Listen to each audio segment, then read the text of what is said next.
Everybody hi. Today's topic is how symmetry revealed the logic of healing.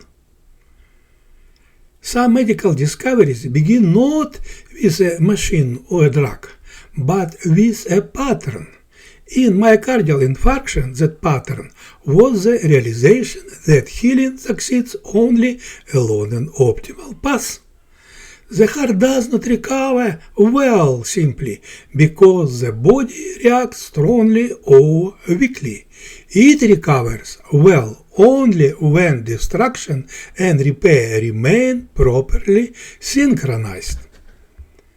In my studies, myocardial infarction was understood not merely as necrosis, but as a special form of aseptic inflammation.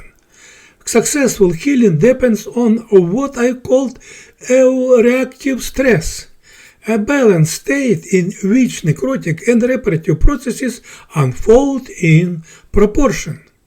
In this state, the damaged heart wall forms a stable scar with the least structural loss and the best possible outcome.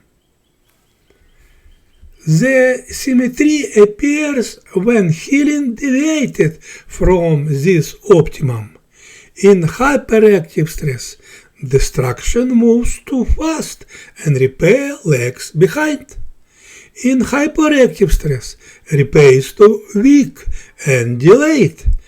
These are opposite deviations, yet both lead to the same consequences: poor synchronization, weaker healing, large scars, aneurysm, and even rupture. This is mirror symmetry in pathology, opposite directions converging harm. But there is the second symmetry. In the discovery of shortened QT syndrome, the key insight was that if prolongation is dangerous, shortening may be dangerous too. The same logic reappears in myocardial infarction healing. This is translational symmetry, the same intellectual pattern moving from electrophysiology to tissue repair. Symmetry did not just explain disease, it helped reveal what medicine had not yet fully seen. More you can find in this our book. Thanks for likes and sharing.